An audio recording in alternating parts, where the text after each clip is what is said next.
año del Bicentenario del Perú, 200 años de independencia. El ilustre Colegio de Abogados del Cusco, en su afán de volcar constante capacitación a los miembros, a la comunidad jurídica y a los estudiantes en general, tiene a bien presentar el diplomado especializado en Derecho Procesal Constitucional. Esto debido a las importantes modificaciones que ha sufrido el Código Procesal Constitucional. El trabajo humano desplegado por el decano de nuestro ilustre Colegio de Abogados del Cusco, el doctor Mike Pilares Rado, y su consejo directivo, tienen a bien presentar a la comunidad jurídica este diplomado que se desarrollará del 31 de agosto, el día de hoy, al 10 de septiembre, con la participación de importantes expositores, especialistas en la materia constitucional. En esta oportunidad también contamos y a través de palabras de bienvenida tenemos la presencia de nuestro decano, el doctor Mike Pilares Rado, quien da la bienvenida y también expone sobre la importancia de este diplomado en beneficio de la comunidad jurídica. Adelante y bienvenido, doctor Mike Pilares Rado.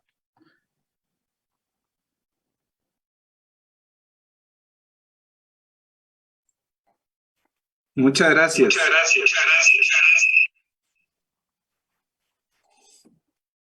Bien. Muy buenas noches con todos los agremiados de nuestro ilustre Colegio de Abogados del Cusco, los estudiantes, y por qué no decir con todos los abogados del país y fuera del país también, a quienes desde el ilustre Colegio de Abogados del Cusco, pues extendemos nuestro saludo por este día especial para nosotros, por cuanto iniciamos el día de hoy, iniciamos el diplomado especializado en el nuevo Código Procesal Constitucional, a propósito de la emisión justamente de este nuevo ordenamiento procesal constitucional.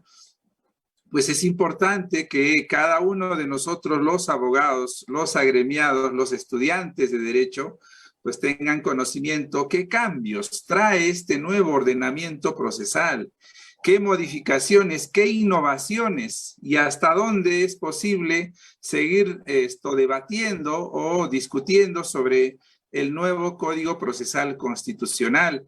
Y en esa medida, comprometidos con el trabajo que ya ha realizado la comisión encargada de elaborar este nuevo Código Procesal Penal, es que nosotros, sumándonos en ello, pues es que también tenemos a bien de realizar este curso académico. La academia en realidad se apertura para conocimiento, para acceso de todos, por cuanto es importante estar siempre preparados, siempre en constante estudio.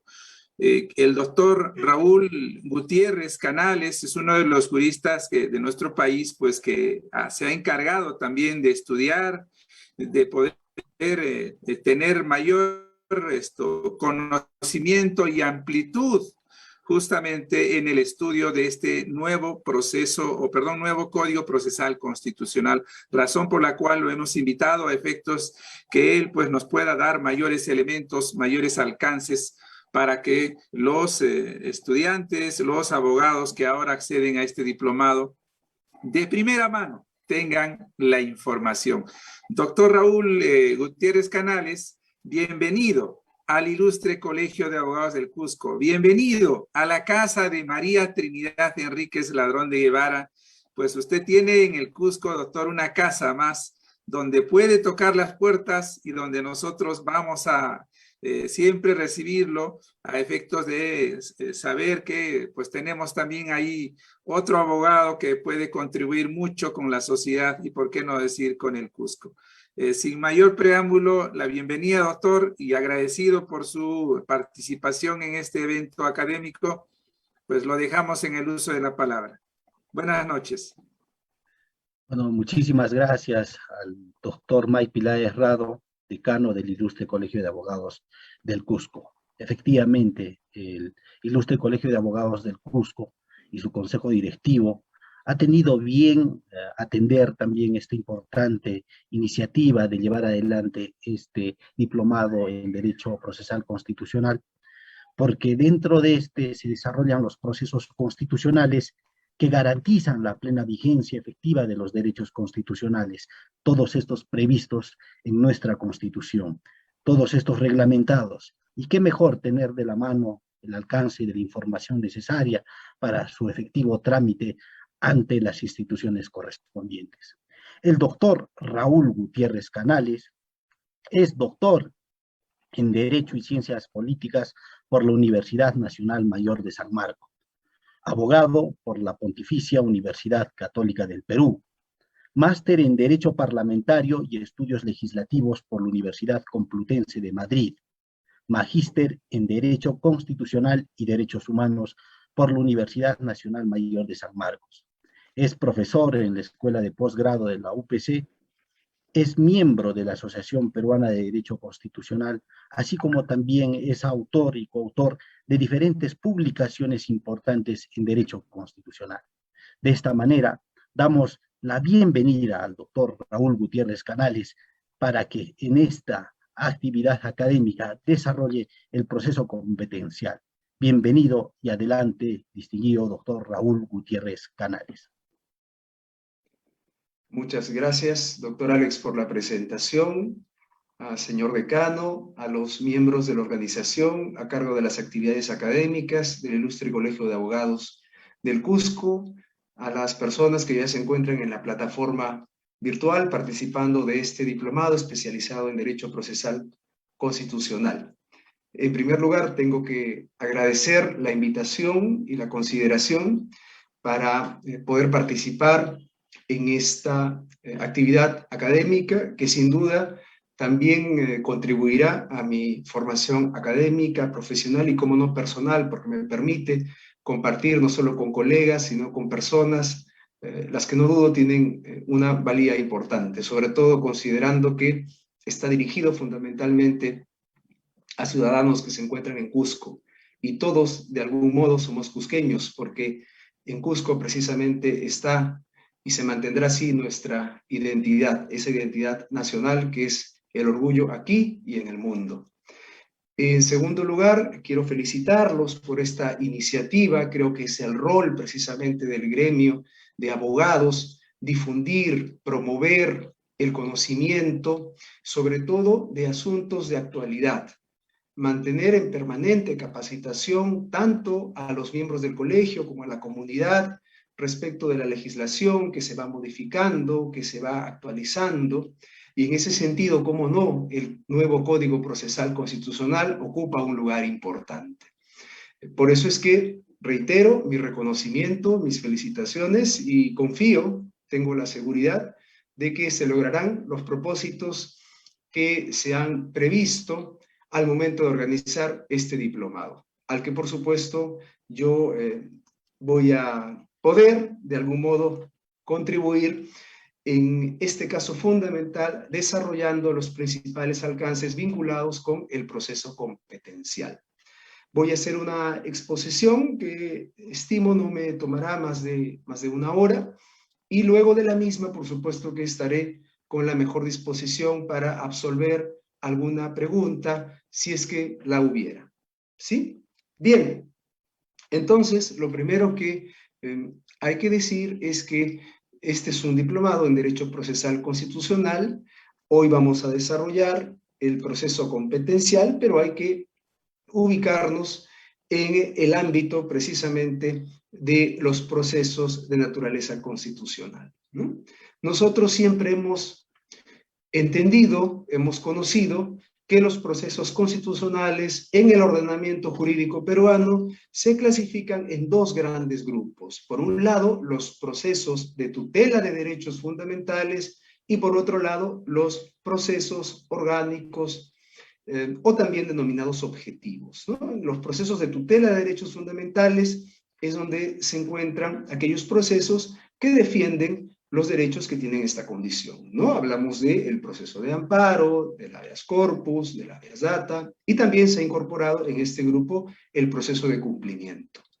En el ámbito de los procesos orgánicos, los dos procesos que regularmente siempre se estudian son el proceso de inconstitucionalidad y el proceso de acción popular. Ya hace mucho tiempo también se ha considerado en el ámbito de los procesos orgánicos a el proceso competencial. Los procesos orgánicos en esencia se encargan de defender, de proteger el principio de supremacía constitucional bajo la mirada de un control de naturaleza abstracta, ¿sí? Entonces, en este segundo campo, que es el campo de los procesos orgánicos, es donde vamos a encontrar el proceso competencial, ¿sí? Una de las características precisamente de estos procesos es que los efectos de los mismos, a diferencia de los procesos de tutela de derechos fundamentales, tienen efectos generales. Se aplican bajo la denominación de lo que los abogados conocemos como erga omnes, ¿no? No se aplican únicamente para las partes procesales que litigan en la determinada controversia, sino para todo el ordenamiento jurídico en su conjunto. Dicho esto, entonces, hay que precisar que es verdad, los procesos competenciales no son precisamente los procesos más recurrentes en el campo de los procesos orgánicos, es decir, no son los procesos a los cuales las partes legitimadas recurren de manera casi equitativa con relación a los otros procesos, como puede ser el de inconstitucionalidad o el de acción popular. Por ejemplo, si nosotros damos una mirada a la memoria institucional del Tribunal Constitucional última, que es la del año 2020, vamos a advertir que solamente en el año 2020, en el año anterior, valga la redundancia, solo se han tramitado 3 procesos competenciales. En el 2009 fueron 7, en el 2018 fueron 6, en el 2017 solo un proceso competencial, ¿sí? A diferencia, por ejemplo, del proceso de inconstitucionalidad, que el año pasado ha tenido un promedio de 16 procesos en trámite y el anterior año 20, ¿no? Los procesos de acción popular, por supuesto que son los que tienen mayor recurrencia de demandas, porque además la legitimidad para interponer las mismas es amplia, la puede hacer cualquier persona. Pero el hecho de que el proceso competencial no sea muy recurrente no quiere decir que no sea importante. A la fecha, si nosotros escuchamos esta denominación, inmediatamente nos va a venir a la mente seguramente el proceso del año 2019 competencial, donde el Tribunal Constitucional tuvo que pronunciarse sobre la constitucionalidad de la disolución del Parlamento, ¿no? A partir de allí es que seguramente muchos empezamos a tomar conocimiento no solo de la importancia del proceso competencial, sino también de la importancia de conocer cuáles son sus principales alcances y por qué el Tribunal Constitucional tiene una posición decisiva, protagónica en el ámbito del principio de separación de poderes, en el ámbito de la organización democrática nacional. Y creo que este antecedente nos ha servido para entender que los procesos competenciales en el Perú tienen una importancia que en todo supuesto siempre debe ser observada con la mayor atención. Decía al inicio que los efectos de los procesos competenciales son generales. ¿Y ello qué nos debe convocar? Nos debe hacer ver que en la medida que los efectos son generales, el interés en lo que se resuelve, el interés de los efectos de estos procesos es de la comunidad en su conjunto, es de todos los ciudadanos. Entonces, siempre debe haber una atención y por otro lado, también el órgano jurisdiccional que se encarga de resolver ese tipo de procesos debe actuar con la mayor transparencia y publicidad de tal suerte que los ciudadanos tengamos acceso a lo fundamental que se lleva a cabo en el trámite de este proceso constitucional. Bien, dicho esto, entonces, vamos a empezar con algunas ideas, ¿no? En la presentación muy generosa que se me ha hecho, por cierto, se ha mencionado que a la fecha tenemos un nuevo Código Procesal Constitucional. Ese es el objetivo de este diplomado en esencia, conocer cuáles son los principales alcances que contiene esta nueva norma. Yo estoy seguro que ustedes van a tener la oportunidad de escuchar a otros profesores sobre los demás procesos que existen y seguramente allí ustedes van a poder advertir y entender perfectamente cuáles son los nuevos cambios, pero hay que decir en el ámbito del proceso competencial que el nuevo Código Procesal Constitucional no ha hecho un cambio sustantivo en cuanto a las reglas que ya había previsto su antecesor, es decir, el Código Procesal Constitucional anterior. No vamos a encontrar adiciones, no vamos a encontrar supresiones de los textos que integraban los artículos que conformaban la regulación del proceso competencial.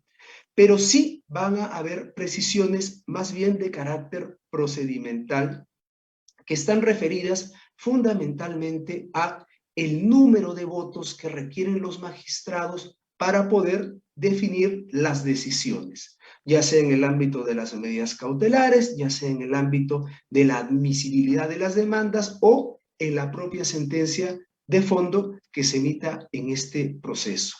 Entonces, eso es un asunto que creo todos debemos tener presente. En el ámbito del proceso competencial, las reglas que definió el Código Procesal anterior se mantienen. Los cambios no han sido sustantivos, más bien han sido de carácter adjetivo, procedimental, pero muy específicos. Sin perjuicio de ello, vamos a desarrollar enseguida, entonces, cuál es el contexto en el que se desarrolla un proceso competencial.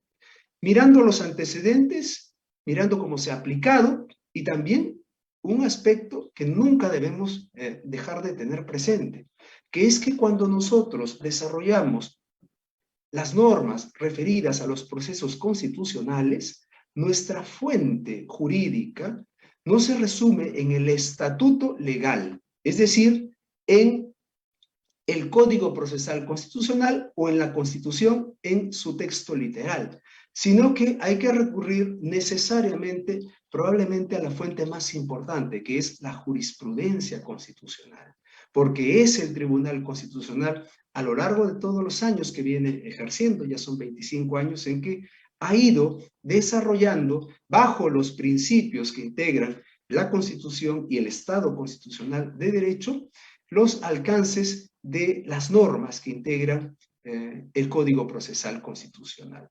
Una mirada, la aplicación al Código Procesal Constitucional no puede desatender de ninguna manera la jurisprudencia constitucional. Tenemos un nuevo Código Procesal Constitucional. ¿Eso implica que vamos a empezar de cero? De ninguna manera. Porque la fuente jurisprudencial, es decir, las sentencias que ha emitido el Tribunal Constitucional para aplicar el Código Procesal Constitucional o las normas procesales en los procesos constitucionales, de ninguna manera ha sido derogado, ¿no? Tanto es así que, por ejemplo, nosotros ya estamos viendo en estos días que el propio Tribunal Constitucional ha ido definiendo la interpretación de algunas normas de este Código Procesal Constitucional a partir de su adecuación a la jurisprudencia previa que ha habido. Es el caso, por ejemplo, de la posición del amicus curia, ¿no? El nuevo Código Procesal Constitucional establece, por ejemplo, que el amicus curia participa en el proceso si es que el Tribunal Constitucional lo invita. El Tribunal Constitucional ya se ha manifestado que esa disposición no hay que mirarla de modo literal, sino adaptarla hacia lo que ya la jurisprudencia anterior ha ido desarrollando y entendiendo, que es que también el amicus curia puede, como ha sido hasta la fecha, pedir, solicitar de parte la intervención en el respectivo proceso. Bien, dicho esto, entonces vamos a indicar lo siguiente.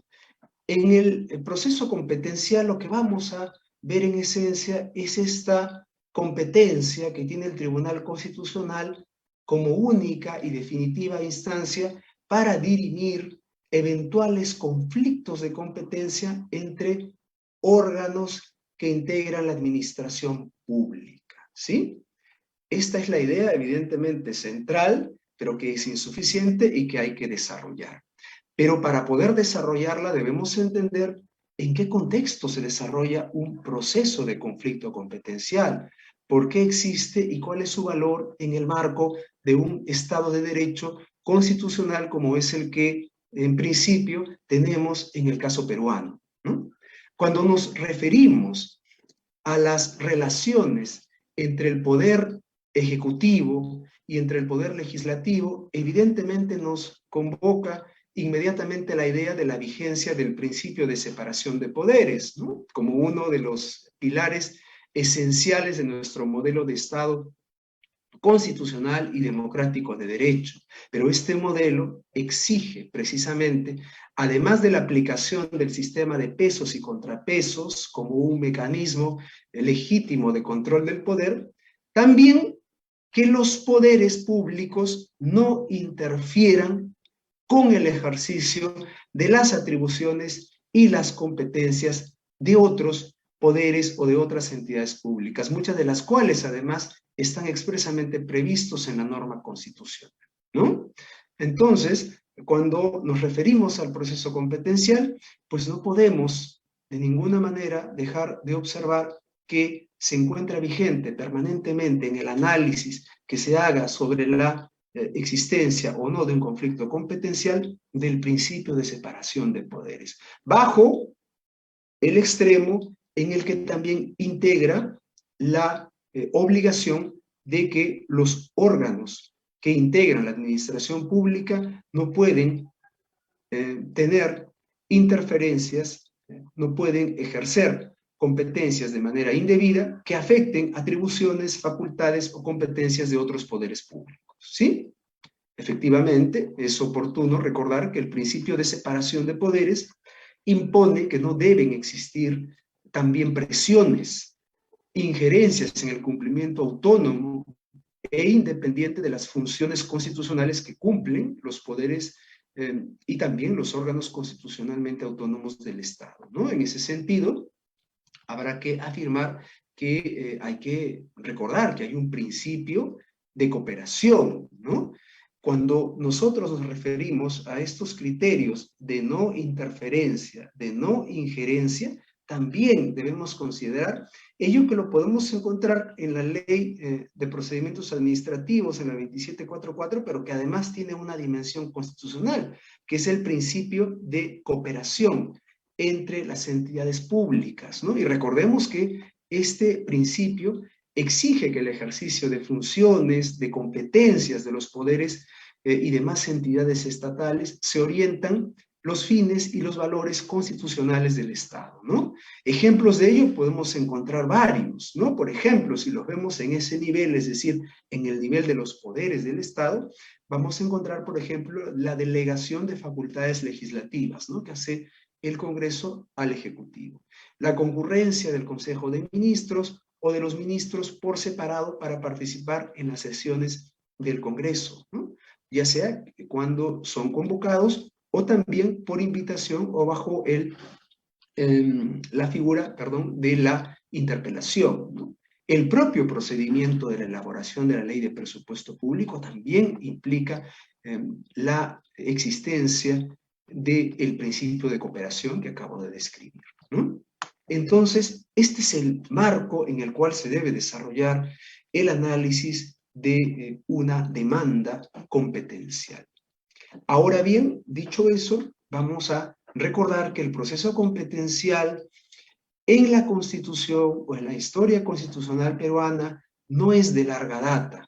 El proceso competencial se incorporó por primera vez en nuestro sistema jurídico constitucional en la Carta Política de 1993, ¿no? Es decir, en la Constitución vigente, ¿no? Si revisamos el artículo 202, numeral 3, vamos a encontrar allí el proceso competencial, ¿no? Ciertamente, en la Constitución de 1979, que es la anterior, más bien se advierte un vacío constitucional sobre medidas procesales para resolver los conflictos que podían surgir sobre el ejercicio de las competencias que definía la Constitución para los diferentes órganos del Estado, ¿no? Lógicamente, tampoco estaba definido el órgano que se encargara de dirimir eventuales competencias, ni la institución competente para dirimir este tipo de controversias, ¿no? Este vacío, como no podía ser de otra forma, no impedía que en la realidad pues, se puedan presentar casos de conflictos competenciales, ¿no? Entonces, por ello, cuando se presentó en alguna oportunidad esta situación, pues se intentó cubrir lo propio con demandas de amparo o de inconstitucionalidad. Sin embargo, si nosotros recordamos, y además ustedes lo van a hacer así, porque van a tener sesiones relacionadas con procesos de amparo, con el proceso de amparo y el proceso de inconstitucionalidad, estos procesos no tienen por finalidad el propósito que cumple un proceso competencial, ¿no? Además, estos procesos, pues, evidentemente no eran y no son idóneos y eficaces para que se cumpla la respectiva finalidad de la solución en el marco de un proceso especializado con una decisión categórica, ¿no? De hecho, hemos tenido muchos casos en los cuales se ha interpuesto una demanda de inconstitucionalidad y el tribunal, bajo el principio de que el juez conoce el derecho, aun cuando no sea invocado por las partes, direcciona él mismo hacia un proceso competencial atendiendo al objeto del petitorio, ¿no? Bien, entonces, es la Constitución vigente en su artículo 200.3 la que se encarga de suplir estos vacíos que estaban presentes en la Constitución del año 1979 y establece, en primer lugar, que es el Tribunal Constitucional el competente para resolver los conflictos competenciales generados entre los órganos del Estado y los órganos constitucionales, ¿no? La Constitución, además, impone, la Constitución vigente, de forma expresa, que corresponde al tribunal conocer los conflictos de competencia o de atribuciones asignadas por la Constitución conforme a ley, ¿no? Entonces, un primer criterio que hay que identificar en la regulación constitucional es que la Constitución, por un lado, define al órgano competente para resolver este proceso y por otro lado deja a la ley la regulación del proceso, los requisitos, es decir, los asuntos de naturaleza procedimental para acceder al proceso, ¿no? La razón de por qué el Tribunal Constitucional es el órgano que debe tener la competencia para resolver estos procesos, evidentemente, además de la legitimidad constituyente, porque es una norma de carácter constitucional, también creo yo está en la naturaleza del Tribunal Constitucional como órgano de cierre de interpretación constitucional, ¿no? En la evaluación que hace el TC o que hará el TC por mandato constitucional, indudablemente tendrá que analizar el caso correspondiente observando pues el principio de separación de poderes, como decíamos al inicio, así como las relaciones entre los mismos, ¿no? Pero ¿bajo qué criterio?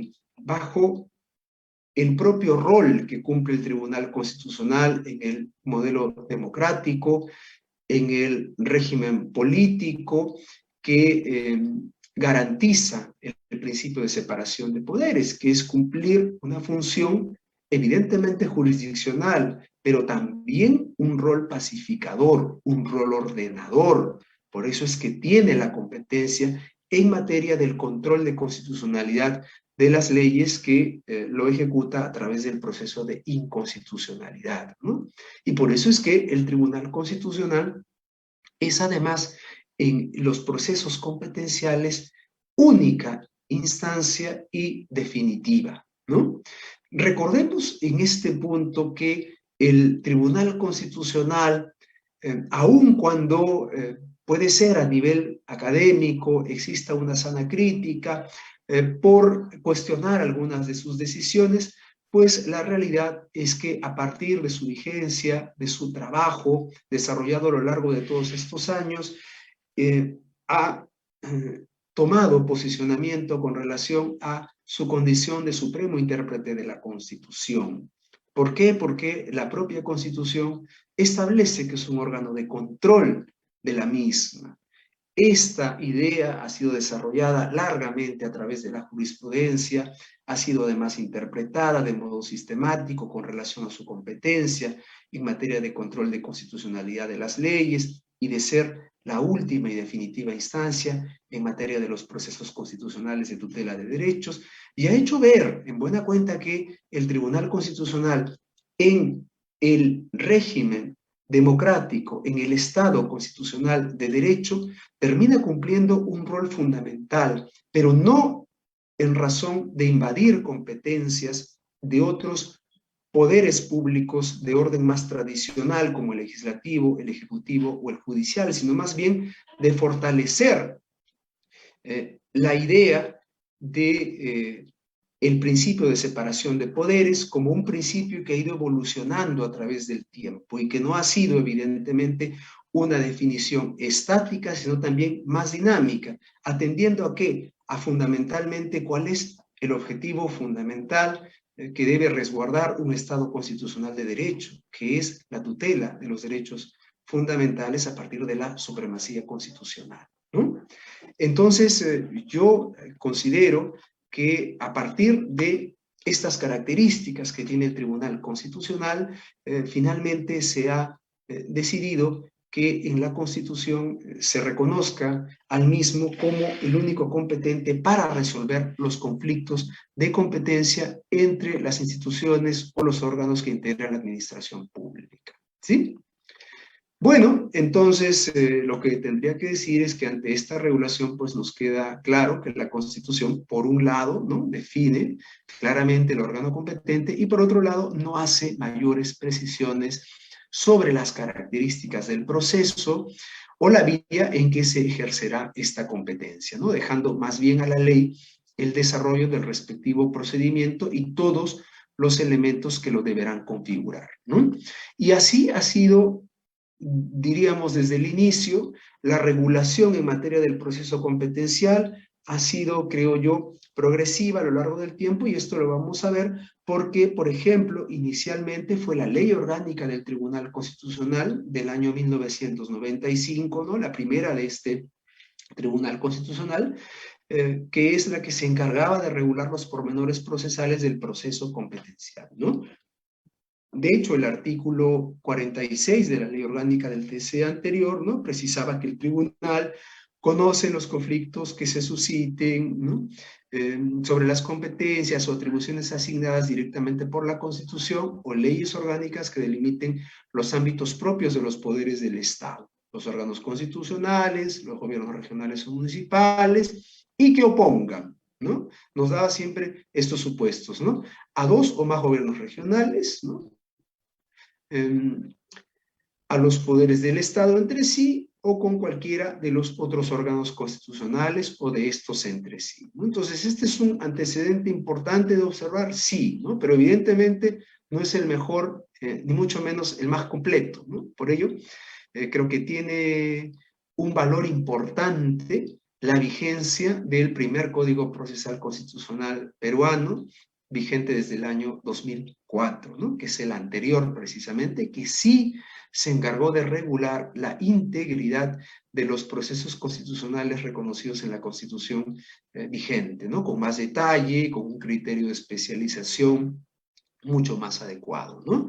Este nuevo código, ¿no?, se complementó, diría yo, con la derogación de la ley orgánica que acabo de mencionar, ¿no?, aprobándose más bien una nueva ley orgánica del Tribunal Constitucional en ese mismo año, en el año 2004, donde además se dejó de lado, ¿no?, en esta norma, es decir, en la ley orgánica del Tribunal Constitucional, la regulación sobre los procesos constitucionales, ¿no? ¿Por qué? Porque los mismos pues eran objeto de atención en el Código Procesal Constitucional, como es lo que corresponde, ¿no? Entonces, en el Código Procesal Constitucional del 2004, que, como les decía desde el inicio, ha sido en buena cuenta replicado en el nuevo Código Procesal Constitucional que está vigente, se precisó que el proceso competencial era también materia de conocimiento exclusivo por parte del Tribunal Constitucional, ¿no? Y también ante qué situaciones, ante qué hechos, ante conflictos que se susciten sobre las competencias o atribuciones asignadas directamente por la Constitución o las leyes orgánicas que delimiten los ámbitos propios de los poderes del Estado, los órganos constitucionales, los gobiernos regionales o municipales y que opongan, y allí nos podemos encontrar hasta con 3 supuestos, ¿no? Que opongan al Poder Ejecutivo con uno o más gobiernos regionales o municipales, 2, a 2 o más gobiernos regionales, municipales o de ellos entre sí, y 3, que opongan a los poderes del Estado entre sí o con cualquiera de los demás órganos constitucionales o a estos entre sí, ¿no? Entonces, lo que tenemos es que el Código Procesal Constitucional actual, el Código Procesal Constitucional que se encuentra vigente, ha repetido, no ha hecho ninguna modificación con relación a esta premisa que acabo de describir, ¿no? Es decir, a los supuestos en los cuales nosotros podemos encontrar un conflicto de competencia sobre el cual terminará decidiendo el Tribunal Constitucional, ¿no? Ahora bien, hay una precisión que es importante hacer, ¿no? La norma procesal constitucional también nos especifica que los poderes o las entidades estatales en conflicto actuarán en el proceso a través de sus titulares, ¿no? Y además, claro, recordemos sobre todo a este caso reciente que les definía al inicio de la exposición. La norma precisa que tratándose de entidades de composición colegiada, la decisión requerirá contar con la aprobación del respectivo pleno, ¿no? Si es que el órgano, el poder del Estado, ¿no?, tiene un titular plenamente identificable, pues no vamos a tener mayor problema en el desarrollo o en la atención del proceso por esta parte, ¿no? Sin embargo, si es que hablamos de órganos colegiados, pues sí, el asunto no es tan sencillo, ¿no? ¿Por qué? Porque la norma nos dice que si se trata de un órgano del Estado con composición colegiada, la decisión va a requerir necesariamente de la aprobación del respectivo pleno. Entonces allí se nos viene inmediatamente a la mente el caso del Congreso de la República cuando fue disuelto. ¿Qué es lo que ocurrió allí? Recuerden ustedes que el presidente Vizcarra o el expresidente Martín Vizcarra disolvió el Congreso. Luego de que el Congreso fue disuelto, este último presentó la demanda competencial ante el Tribunal Constitucional, ¿sí? Pero, ¿cuál era el inconveniente allí? Que por supuesto generó controversia en su momento. Pero si la norma nos dice que tiene que ser el Pleno quien se encargue de presentar la demanda o de actuar en el proceso, es decir, más que el Pleno, mejor dicho, tiene que autorizar el Pleno esa intervención en el proceso, ¿cómo hacemos si no hay Pleno? Lo único que existe, de acuerdo con la Constitución, es una comisión permanente, ¿no?, que no se puede disolver. Pero la comisión permanente no es el Pleno del Congreso de la República, ¿no? De hecho, cuando se presenta la demanda que la hace el excongresista Pedro Olaechea como presidente de la comisión permanente, uno de los aspectos que cuestionaron la demanda en la respectiva contestación fue el hecho de que no se contaba con un pleno, que la comisión permanente no podía reemplazar al pleno y en consecuencia la demanda se debía declarar improcedente por este inconveniente. Sin embargo, recordemos algo, el Tribunal Constitucional o la justicia constitucional en general no solo se desarrolla en función de las disposiciones de modo literal, ¿no? No solo hay esta diferenciación entre norma y disposición que seguramente todos conocemos en función de la interpretación de la misma, sino que además hay que atender a la finalidad de los procesos, ¿no? La finalidad de los procesos constitucionales que siempre están orientadas hacia la vigencia de los derechos fundamentales y a la supremacía de la Constitución. Bajo estos dos principios, pues evidentemente hay reglas como de informalidad, de flexibilidad que tienen vigencia, han sido aplicados y rigen en el ámbito de estos procesos, lo que finalmente también se aplicó en este caso, ¿no? Así que por eso es que se pudo continuar con la tramitación del proceso y finalmente el Tribunal Constitucional emitió una decisión sobre el fondo, ¿no? Como vamos a seguramente recordar más adelante, porque creo que es una sentencia que debemos tener presente, más aún si es que estamos desarrollando el tema del proceso competencial. Disculpen que estoy tomando bastante agua, he estado con una gripe fuerte el fin de semana.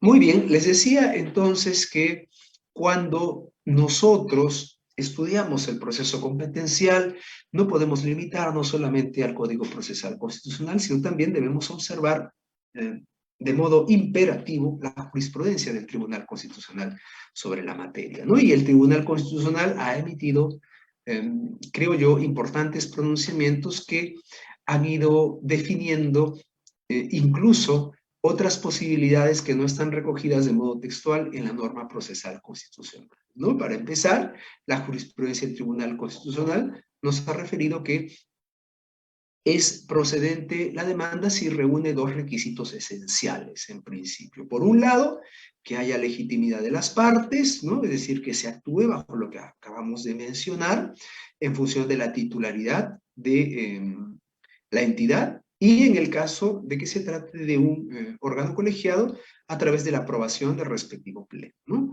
Y que efectivamente se advierta que haya un conflicto de competencias constitucionales cierto, ¿no? No que haya una situación, pues, de amenaza, de una situación incierta, que sea inverosímil o poco probable, ¿no?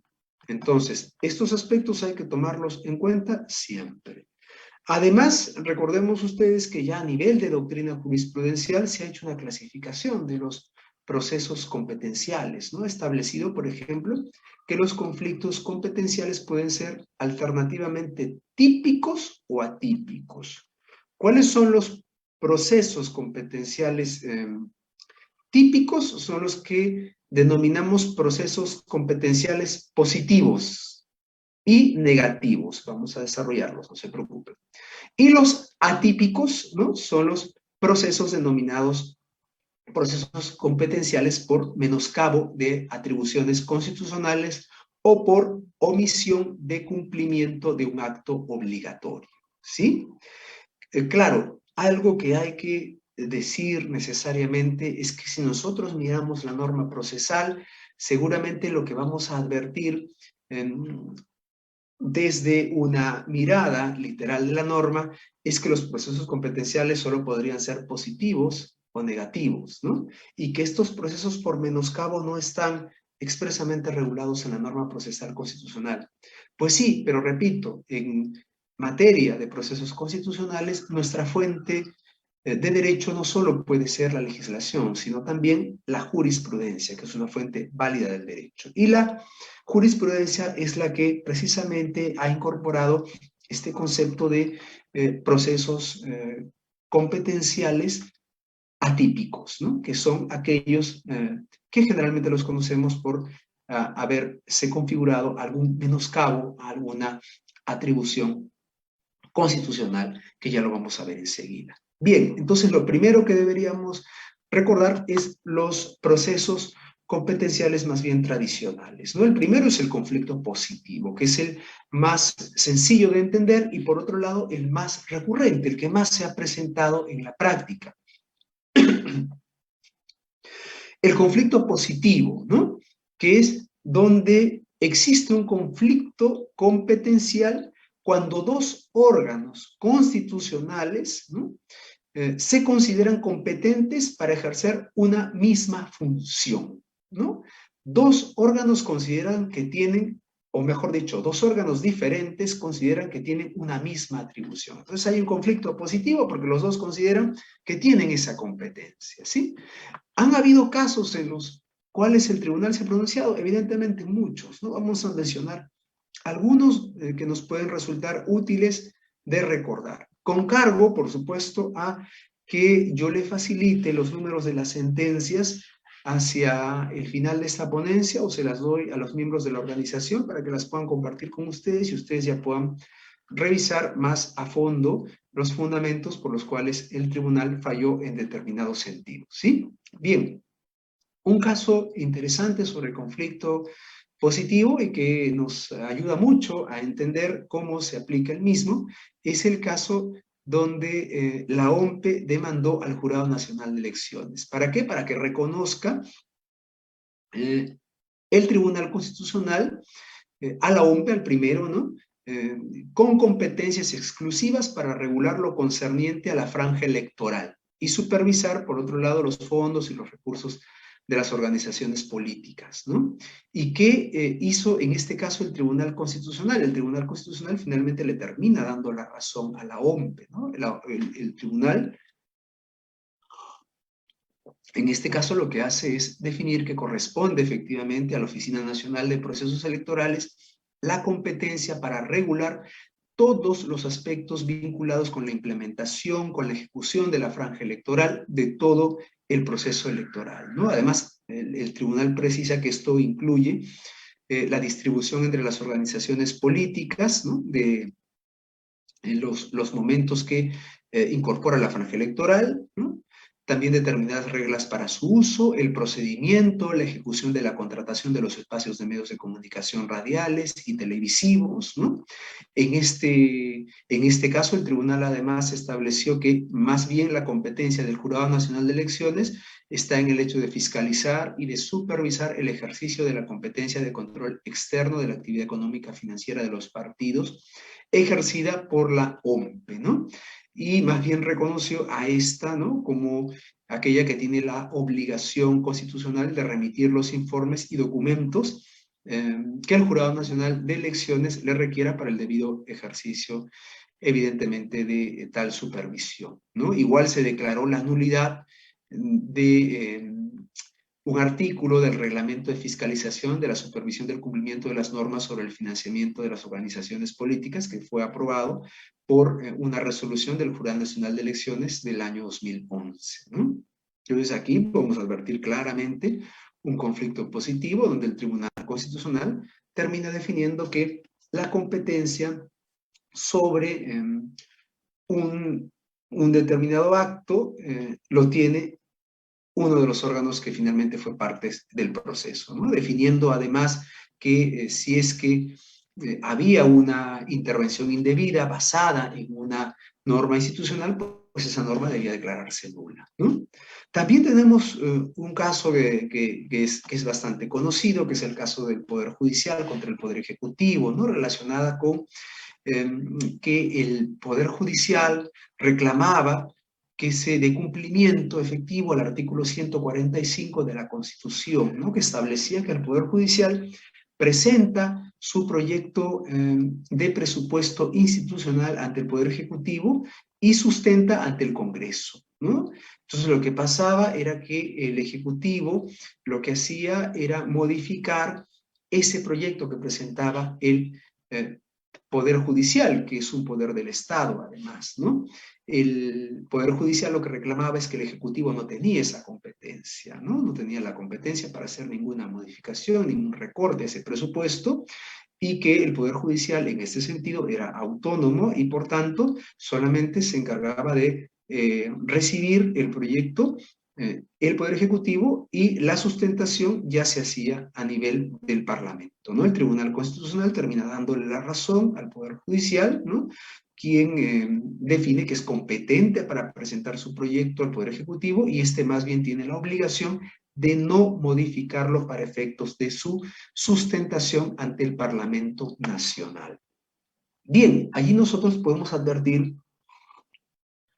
dos casos claros en los cuales hay un conflicto de competencias de carácter positivo.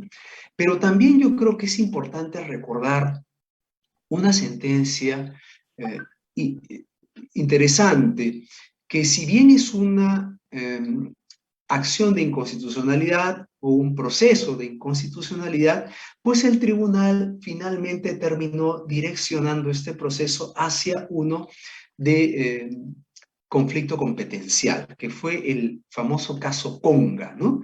Allí se presentó una demanda de inconstitucionalidad que la formula el fiscal de la Nación contra una ordenanza regional que emitió el gobierno regional de Cajamarca, en ese entonces presidido por el señor Santos, ¿no? ¿Qué hizo esta ordenanza regional? Declaró de interés público regional la protección e intangibilidad de las cabeceras de cuenca en toda la jurisdicción de la región Cajamarca, ¿no? Y por tanto se declara inviable el proyecto Conga, entre otros, ¿no? El Tribunal Constitucional, en este caso, que repito, era una demanda de inconstitucionalidad, precisó que el proceso de inconstitucionalidad que se presentaba era en esencia un conflicto de competencias, es decir, que no iba a resolver el proceso en base a un control de constitucionalidad de las leyes, no bajo un análisis abstracto, sino más bien lo iba a hacer a partir de lo que se sigue o de lo que se finalmente estudia para cumplir los propósitos que guían, que orientan el proceso competencial, ¿no? En esta sentencia, que yo considero es importante revisarla si es que vamos a desarrollar el proceso competencial, el TC incluso llega a precisar un test de competencia, ¿no? En este caso detalla que se observará cómo la Constitución, cómo las normas interpuestas, ¿no?, han repartido las competencias entre los gobiernos regionales y el gobierno nacional a fin de determinar las competencias respectivas, ¿no? Y el gobierno nacional a fin de determinar las competencias en materia, en este caso, de minería y protección de cabeceras de cuenca, ¿no? Entonces, lo que hace el tribunal aquí es analizar las competencias exclusivas y compartidas de los gobiernos regionales, ¿no? Entonces, en este test de competencia, el tribunal establece que hay una estructura específica, ¿no? Y establece que en primer lugar lo que se tiene que analizar es el principio de unidad, ¿no? El principio de unidad de la Constitución, que está compuesto evidentemente por el principio de cooperación y lealtad regional, así como el principio de taxatividad y la cláusula de residualidad y el principio de control y tutela, ¿no?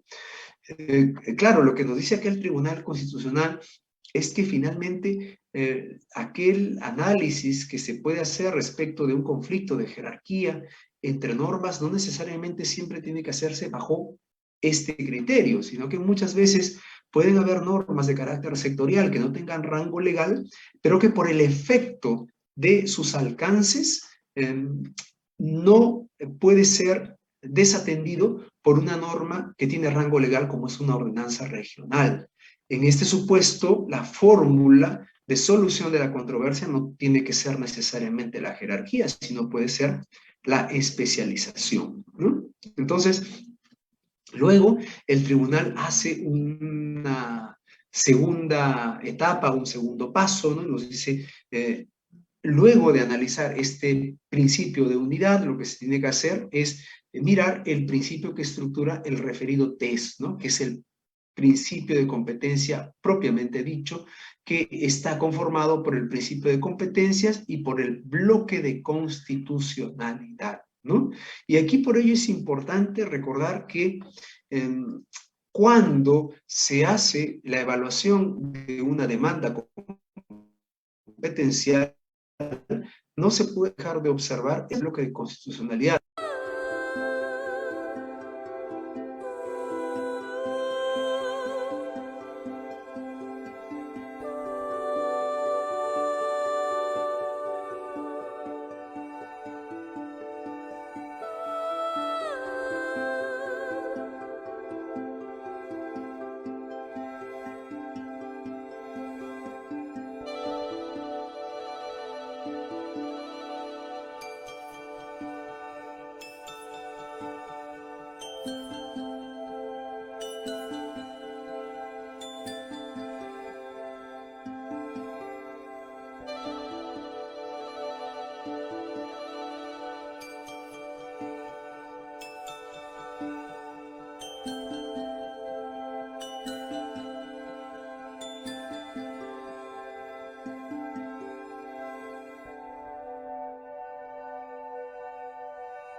Yendi, Bien, nos dice, sí, nos dices Yendi. Bueno, sí. efectivamente seguimos con la exposición del diplomado en Derecho Procesal Constitucional con el doctor Raúl. Bueno, recordarles también a nuestros miembros, estudiantes y comunidad jurídica que registren sus nombres completos, así como su registro de incorporación al Ilustre Colegio de Abogados del Cusco, sus correos electrónicos a efectos de poder brindarles la certificación correspondiente. Adelante, doctor Raúl. Gracias. Bien, entonces continuamos. Creo que ya me estoy pasando de la hora. Voy a procurar hacer un resumen de los casos que tenemos. Decía entonces anteriormente que el conflicto denominado positivo, ¿no?, es el más recurrente. Vimos dos casos, que era el caso del Poder Judicial contra el Poder Ejecutivo con relación al presupuesto público del primero, y luego también el caso de la OMPE contra el Jurado Nacional de Elecciones con relación a la regulación de la franja electoral y la supervisión de los fondos que administran las organizaciones políticas, ¿no? Sin embargo, también decía que es importante revisar la sentencia del caso Conga, ¿no? En virtud de que en esta sentencia, que en principio es una de inconstitucionalidad, no es una de conflicto competencial, el Tribunal Constitucional en su oportunidad definió que aquí lo que se iba a resolver evidentemente era un conflicto de competencias, y lo dice literalmente en la sentencia. Y es en esta sentencia donde el Tribunal Constitucional incluso precisa la existencia de un test de competencia al momento de evaluar si es que efectivamente hay una injerencia indebida en el ejercicio de competencias por parte de un gobierno regional, como era el caso que les estoy refiriendo, ¿no? ¿Por qué? Porque en esta demanda de inconstitucionalidad lo que ocurrió fue que el fiscal de la nación, ¿no?, se dirigió contra la ordenanza del gobierno regional de Cajamarca, que declaró de interés público regional la protección e intangibilidad de las cabeceras de cuenca en toda la jurisdicción de la región Cajamarca, ¿no? Y por tanto, inviable el proyecto Conga, ¿no?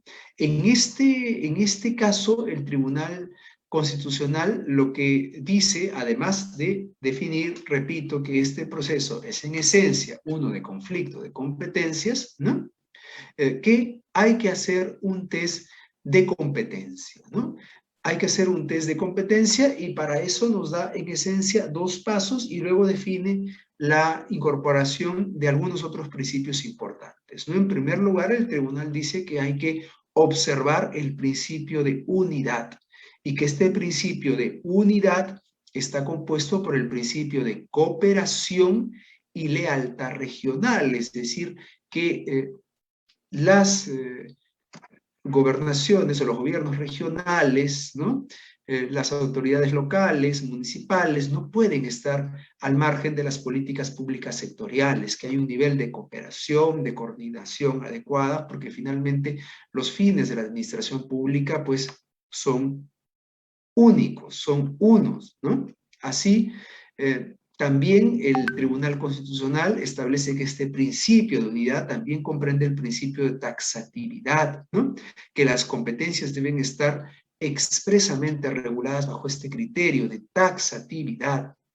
Habla además de cláusula de residualidad, y también del principio de control y de tutela, ¿no? ¿En qué sentido de control y de tutela? De que no es posible que entendamos que las competencias en el ámbito de la administración pública se ejerzan con un criterio de discrecionalidad que más bien lindan con la arbitrariedad, ¿no? Todo lo que se hace debe estar debidamente justificado, evidentemente en la ley y en la Constitución, ¿no? Y luego nos habla de un segundo paso en esta sentencia, ¿no? Nos dice que lo que se debe considerar luego es el test que incorpora el principio de competencia propiamente dicho, que está incorporado, por un lado, por las competencias propiamente dichas que tienen los órganos públicos y el bloque de constitucionalidad, ¿no?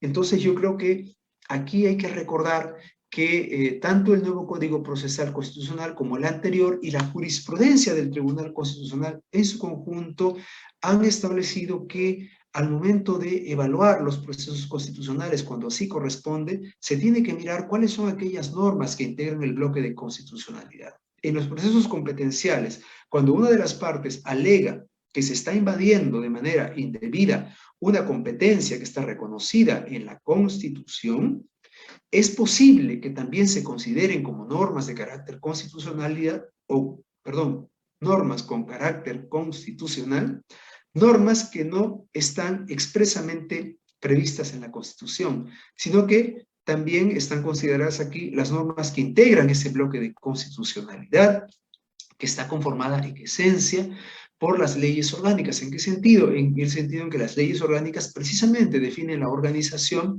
y sobre todo las competencias de los órganos, los poderes públicos, ¿no? Entonces, en ese sentido, a efectos de evaluar la constitucionalidad en el ejercicio de las competencias, se debe tomar en cuenta también la regulación de las leyes orgánicas, pero mirándolas no solo como normas de carácter legal, sino como normas que integran ese bloque de constitucionalidad conjuntamente con la Constitución, ¿no? Bien, sobre este tipo de test de competencia, el tribunal se ha referido permanentemente en varias sentencias. Yo voy a facilitarles ahora una relación de sentencias que ustedes pueden buscar y revisar si es que tienen mayor interés en hacer algún tipo de investigación sobre la materia, ¿sí? Pero además también el Tribunal Constitucional en esta sentencia habla de considerar otros principios que me parece importante decirlos, ¿no? Además, principios que no necesariamente son explícitos, que pueden ser implícitos, como por ejemplo el principio de progresividad en la asignación de competencias y transferencias de recursos, ¿no? Y bueno, ya para efectos de contarles algo de lo que se desarrolló sobre el sentido de la decisión, es que en este caso el Tribunal Constitucional termina definiendo que sí, los gobiernos regionales tienen competencia para regular la actividad de la minería, pero esta está referida más bien hacia la pequeña minería o a la minería artesanal. En ese supuesto sí se puede reconocer que tienen competencias exclusivas, pero cuando se trata de minería a gran escala o con efecto nacional, pues la competencia no es exclusiva, sino más bien es compartida con el gobierno nacional. Entonces, una regulación que solo parta desde el gobierno regional mediante una ordenanza, pues termina invadiendo competencias que también reclama legítimamente el Poder Ejecutivo, ¿no? Entonces, por eso es que yo considero que la sentencia Conga es una sentencia que hay que observar al momento de desarrollar los procesos competenciales. Bien, entonces, así como hay un conflicto positivo, donde dos órganos consideran que tienen la misma competencia, pues también hay un conflicto negativo, ¿no? Que es cuando dos órganos constitucionales se consideran incompetentes para ejercer una misma función, ¿no? Es decir, en los dos casos se reconoce que no tienen competencia para ejercer una determinada función, ¿no? De estos casos en realidad no tenemos mayor asidero en la jurisprudencia constitucional, pero en todo caso la doctrina, el propio Código Procesal Constitucional también permiten que sea materia de conocimiento del proceso competencial.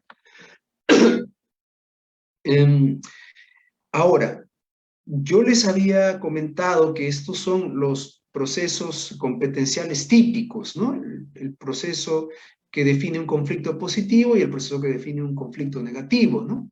Pero también la jurisprudencia constitucional nos ha ido dando algunas luces sobre la posibilidad de existir otros conflictos que no necesariamente calzan dentro de estos tipos tradicionales, ¿no? De conflictos positivos y negativos, ¿no? Ya desde el año 2006, porque esto no es reciente, a veces se piensa que este conflicto por menoscabo, ¿no? Que se llevó a cabo en la evaluación que se hace sobre la disolución del Congreso en el año 2009, es novedoso, y no es así. Ya hace mucho tiempo el Tribunal Constitucional venía reconociendo esta posibilidad, ¿no?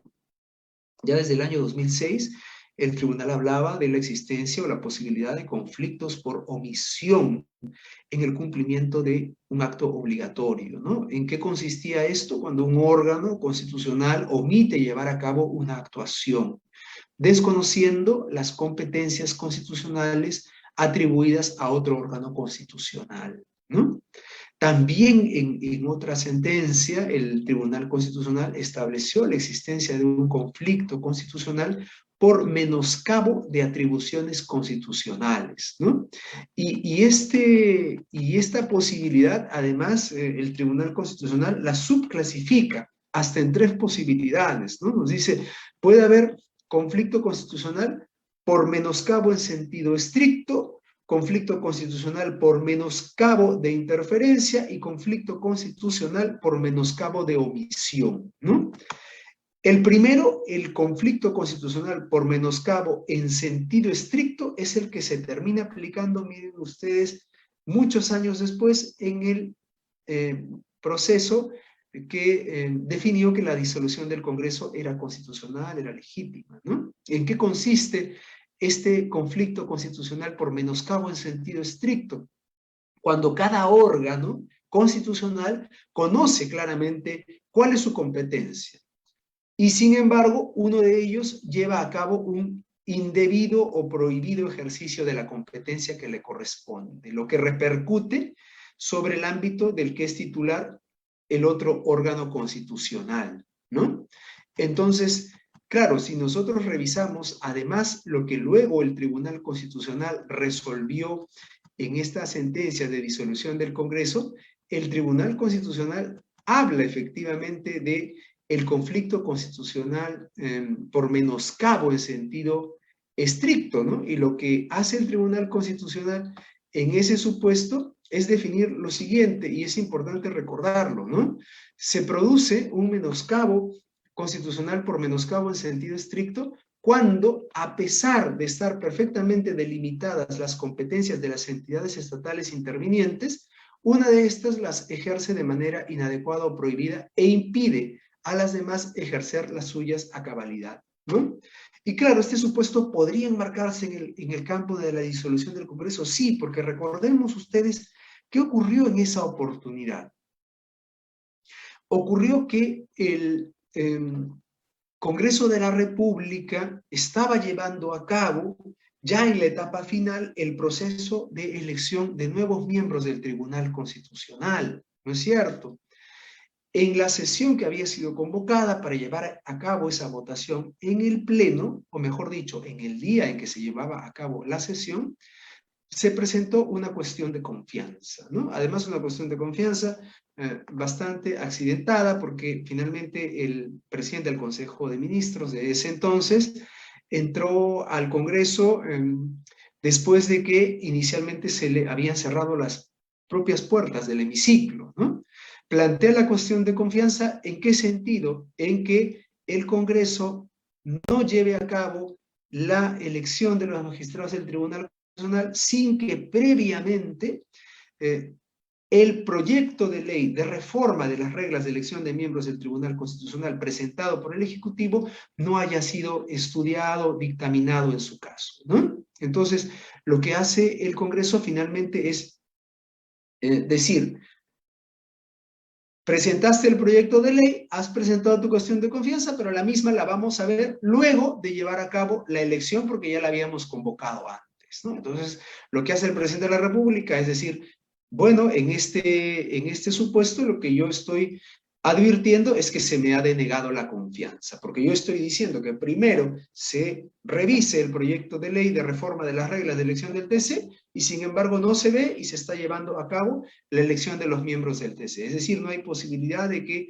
se pueda evaluar menos aplicar la propuesta que yo estoy llevando a cabo, ¿no?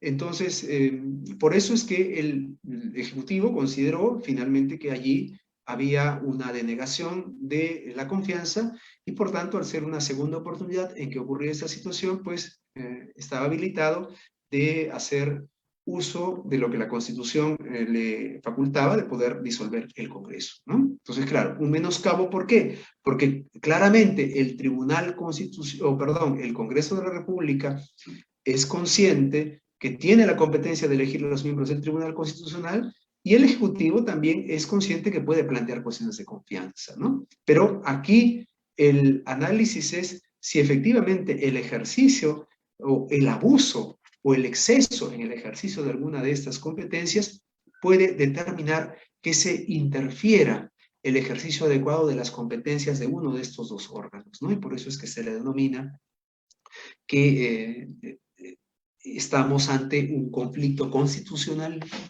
por menoscabo en sentido estricto, ¿no?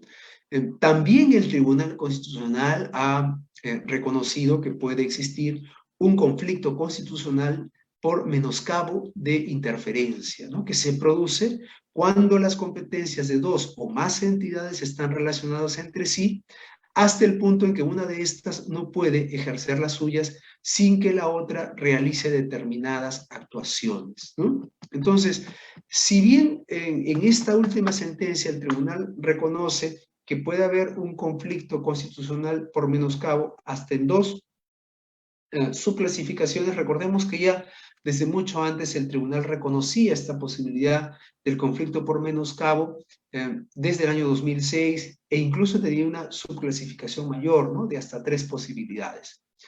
Para ir terminando, solamente quisiera recordar o precisar, mejor dicho, porque ya lo había adelantado al inicio de mi exposición, que el nuevo Código Procesal Constitucional no ha hecho cambios sustanciales en la regulación del proceso competencial, ¿no? Sin embargo, sí es necesario mencionar cuáles son esos agregados, ¿no? Antes que modificaciones, que sí se han incorporado a la norma que se encuentra vigente, ¿no? En primer lugar, en el título 6, ¿no? Se ha incorporado expresamente que las disposiciones generales de los procesos de acción popular y de inconstitucionalidad también incluye el proceso competencial, ¿no?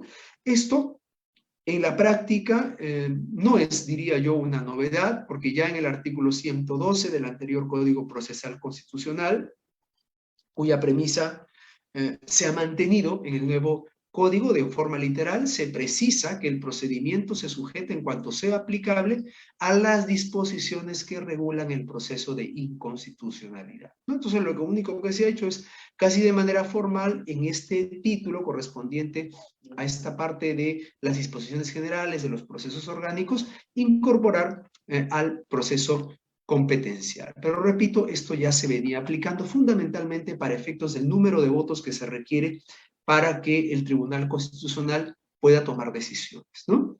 Entonces, sobre este particular hay que mencionar que en esencia dicha aplicación supletoria que ya se venía ejerciendo se refería al número de votos requeridos para tomar decisiones en el proceso competencial. ¿Por qué? Porque esto siempre se equiparó al proceso de inconstitucionalidad, ¿no?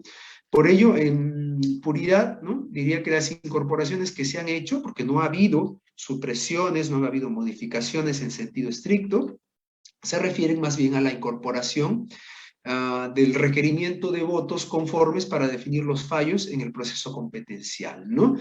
Así, por ejemplo, en el artículo 110 solo se ha precisado que la aprobación de la medida cautelar se requiere de 5 votos conformes, ¿no? Entonces, claro, ¿esto antes estaba precisado? No. ¿Se podía interponer una medida cautelar en un proceso competencial? Sí, pero lo que no estaba previsto es cuántos votos conformes se requiere para que se conceda una medida cautelar, ¿no? Entonces, dicho sea de paso, recordemos que sí es posible interponer una medida cautelar en un proceso competencial, ¿no? A diferencia de un proceso de inconstitucionalidad donde no procede una medida cautelar, y en el proceso de acción popular, que es el otro proceso orgánico, sí procede, pero solamente si es que obtenga una sentencia estimatoria de primer grado, ¿no? Ahora, recordemos una medida cautelar reciente que se ha presentado en un proceso competencial, pues el caso en el que se pidió la suspensión del procedimiento de vacancia presidencial por incapacidad moral, ¿no? Originado como consecuencia de la admisión a trámite de la moción respectiva que todos conocemos, ¿no? Recordarán ustedes que antes de que el Congreso anterior vaque al presidente Vizcarra, el Poder Ejecutivo presentó una nueva demanda para generar un proceso competencial, ¿no? Donde se pedía en buena cuenta que el Tribunal Constitucional defina cuáles son los alcances de este concepto tan indeterminado como es el de incapacidad moral permanente, ¿no? Sobre todo que el efecto del mismo pues tiene tal trascendencia de poder vacar a un presidente de la República, ¿no? En ese supuesto el Tribunal Constitucional no llegó a emitir una sentencia porque finalmente la ponencia no obtuvo los votos requeridos para hacer sentencia, pero previamente se pidió una medida cautelar para suspender ese proceso que ya se había iniciado para vacar al presidente por incapacidad moral permanente, y en ese caso el Tribunal Constitucional tampoco concedió la medida cautelar que pedía la suspensión del proceso. Entonces, ¿se puede presentar una medida cautelar en este tipo de procesos? Sí, y se ha hecho antes. Bien. Más en el nuevo Código Procesal Constitucional que se refiere a la calificación de la demanda, que también se ha cambiado la sumilla, que en realidad tiene mayor trascendencia, se precisa que se requiere el voto también conforme de 5 magistrados para declarar la respectiva inadmisibilidad de la demanda, ¿no? En todo caso, eso es lo novedoso, el número de votos que se requiere para declarar la inadmisibilidad de la demanda. Y finalmente, en el artículo 112, ¿no?, del nuevo Código Procesal Constitucional, se precisa que en los procesos competenciales la sentencia se obtiene con el voto conforme de 5 magistrados. Como ven ustedes, permanentemente se ha hecho esta precisión de que son 5 votos para la admisibilidad, para conceder una medida cautelar y para emitir un fallo sobre el fondo. ¿Cuál es el antecedente? ¿Cuál es la razón? Fundamentalmente equiparar al número de votos que se requiere para tomar decisiones de ese tipo en el proceso de inconstitucionalidad. Y esto es así porque siempre se venía aplicando de modo supletorio las reglas que regían este último proceso para efectos del proceso competencial. ¿Sí? Bueno, es lo que tendría que decir hasta ahora, disculpándome por haberme excedido algunos minutos en la exposición. Muchas gracias. Bueno, felicitaciones, doctor Raúl Gutiérrez Canales, por esta brillante exposición. Bueno, recordarles también a nuestros participantes y a los inscritos que consignen sus datos personales en la transmisión, así como su colegiatura y su correo electrónico. Esto a efectos también de poder brindarles el material que ha desarrollado también el doctor Raúl Gutiérrez, como son las jurisprudencias que se ha emitido del Tribunal Constitucional sobre este tema tan importante que es el proceso competencial. También esperamos también a nuestros participantes a poder alcanzar algunas interrogantes o inquietudes que tienen para poder trasladarlos al expositor a fin de que los absuelva, ¿no? Tenemos ahí saludos por parte de César Elvis. Algunos participantes le hacen llegar un afectuoso saludo al doctor Raúl Gutiérrez. También indican de que felicitan la actividad académica que se viene desarrollando. Lo propio también felicitan su exposición. Indican también de que saludos. Bueno, esperamos también un momento a nuestros participantes de que nos hagan llegar alguna de sus inquietudes, interrogantes, para que el doctor Raúl Gutiérrez pueda absolver sus inquietudes. Doctor, a nivel de estas modificaciones importantes también que se han dado a nivel del Código Procesal Constitucional, ¿usted considera a nivel de los procesos en general que se desarrollan, cuál ha sufrido modificaciones importantes tal vez en su trámite o a nivel sustantivo, ¿no? Algunos alcances que nos pudiera dar?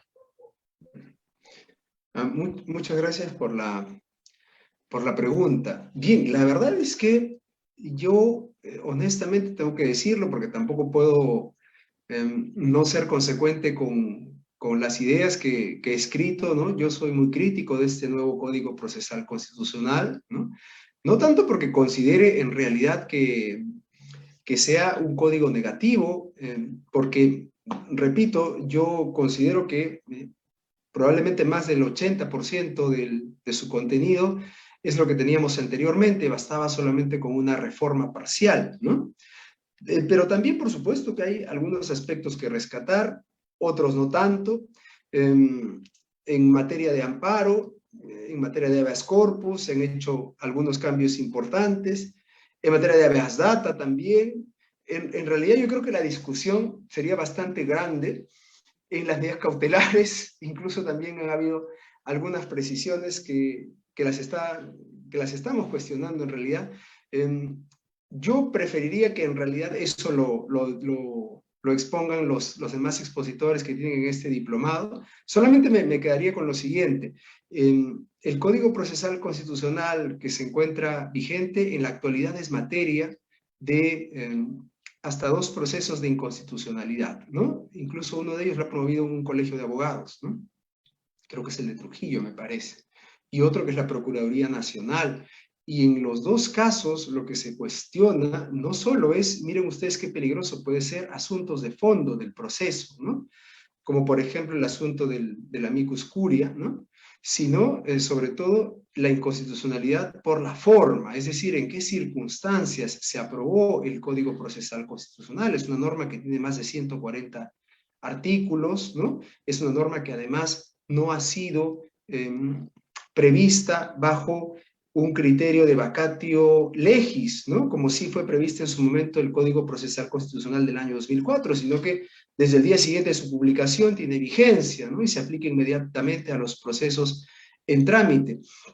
Sino que esta norma fue observada por el Poder Ejecutivo y regresó al Congreso, y el Congreso no llegó a dictaminar una insistencia, ¿no? No llegó a dictaminar la insistencia, simplemente puso la autógrafa en el Pleno y la aprobó en esas condiciones. Y si además sumamos que se aprobó en una 4ª legislatura que también es materia de un proceso de inconstitucionalidad en trámite, pues yo creo que el Tribunal Constitucional va a tener un trabajo que trasciende propiamente o mejor dicho, que trasciende a la mera literalidad de la norma y de las competencias que tiene para resolver un proceso de inconstitucionalidad, porque hay que recordar que la declaración de inconstitucionalidad de una norma no revive la norma anterior, ¿no? Entonces creo que aplicará pues algunos principios como este principio de que hay que salvar la ley hasta el final, recuperar la interpretación, complementar la jurisprudencia que se encuentra vigente, para efectos de suplir estas observaciones, ¿no?, que se han hecho al nuevo Código Procesal Constitucional. Por lo demás, yo sí creo que puede haber habido una buena intención, pero tan importante como el fondo es la forma, ¿no? Sobre todo considerando que la declaración de inconstitucionalidad de una ley como es el Código Procesal Constitucional, ¿no?, también se puede hacer por la forma, tal cual lo referido a la jurisprudencia constitucional. Nuevamente, doctor Raúl Gutiérrez Canales, agradecerle por su importante exposición. También reciba también el saludo de los participantes, quienes están muy contentos de poder haberlo tenido en calidad de expositor también en la ciudad del Cusco, la ciudad imperial del Cusco, quien lo recibe también con los brazos abiertos. Seguramente más adelante, cuando se normalice esta situación que estamos afrontando, poderlo tener también presencialmente en la ciudad del Cusco y alcanzar, ¿no?, estas ideas, estas exposiciones importantes que ayudan a profundizar y actualizar los conocimientos de los miembros de la comunidad jurídica, de los estudiantes. Efectivamente, este diplomado ha sido pensado también a nivel del Consejo Directivo, del decano de nuestro ilustre Colegio de Abogados del Cusco, el doctor May Pilar Herrado, en vista de que este Código Procesal Constitucional ha sufrido importantes modificaciones que en este escenario los mostramos y brindamos a la comunidad jurídica para su conocimiento y actualización. Doctor, efectivamente, para las siguientes sesiones también comentarles que vamos a tener la presencia de destacados profesionales en el ámbito constitucional, como es el doctor Fernando Delgado Alvisuri, también que va a desarrollar importantes procesos constitucionales, como es el amparo y la acción de cumplimiento.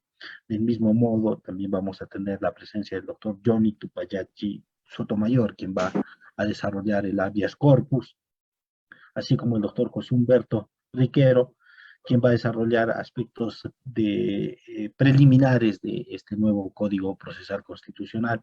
También vamos a tener la presencia del doctor Fernando Calle Jayén, ex magistrado del Tribunal Constitucional, quien también va a dar algunos alcances importantes sobre la acción popular y otros procesos constitucionales. Doctor Raúl Gutiérrez tal vez tenga algunas palabras finales o alcances o reflexiones importantes. También recordarles y agradecer también la predisposición que ha tenido nuestro expositor para poder apoyarnos en esta jornada importante en beneficio de la comunidad jurídica. También el doctor nos va a apoyar y va a tener una participación importante en lo que hemos venido a denominar el Congreso Constitucional, Reforma Parcial, Total o Asamblea Constituyente, que se va a desarrollar en una jornada maratónica que va a ir del 20 de septiembre al 20 de octubre, donde también vamos a contar con su valiosa participación e importantes también alcances en materia constitucional. Adelante, doctor Raúl Gutiérrez. Muchas gracias, doctor Alex, por sus palabras y sobre todo por tanta hospitalidad. Por supuesto que yo también, así como muchos, confiamos en que pronto se restablezcan las actividades, ¿no? Y podamos retomar pues estas prácticas que la verdad para nosotros que teníamos la suerte de viajar los fines de semana para compartir con colegas del interior del país, pues podamos nuevamente estar en Cusco o en otras ciudades. La interacción siempre nos enriquece muchísimo, no solo a los estudiantes, sino también a los profesores, ¿no? Tenerlos allí participando directamente, dándonos sus opiniones, contándonos las experiencias que ustedes viven directamente en sus respectivas realidades. Entonces, yo creo que más temprano que tarde vamos a reencontrarnos y vamos a retomar esas buenas relaciones. Y por otro lado, también los felicito por haber convocado a profesores, a docentes de tanta valía, por supuesto, como no, amigos queridos, a los que he escuchado, varios de los profesores que van a dictar en este diplomado. Entonces, a los que están presentes en la plataforma, los invito a que no descuiden las sesiones, a que estén puntuales, porque la verdad es que el esfuerzo que está haciendo el Colegio de Abogados del Cusco, ¿no? Convocando a estos profesores, la verdad que es apreciable y yo los felicito nuevamente. Y finalmente les agradezco nuevamente la consideración. Ha sido para mí un placer compartir con ustedes algunas ideas vinculadas con el proceso competencial, y esto solamente es un hasta luego, porque tenemos efectivamente esta actividad académica que ha mencionado el doctor Alex, donde voy a participar también con el mayor de los gustos. Y por supuesto que también allí hablaremos sobre algunas ideas que estoy seguro no solo deben ser de interés de la comunidad jurídica, sino de la sociedad en su conjunto, ¿no? Sobre todo atendiendo a la coyuntura, a estas propuestas de nueva constitución, que pueden ser válidas, pero que hay que mirarlas con un enfoque también objetivo, jurídico, que es finalmente el aporte que corresponde al gremio de abogados.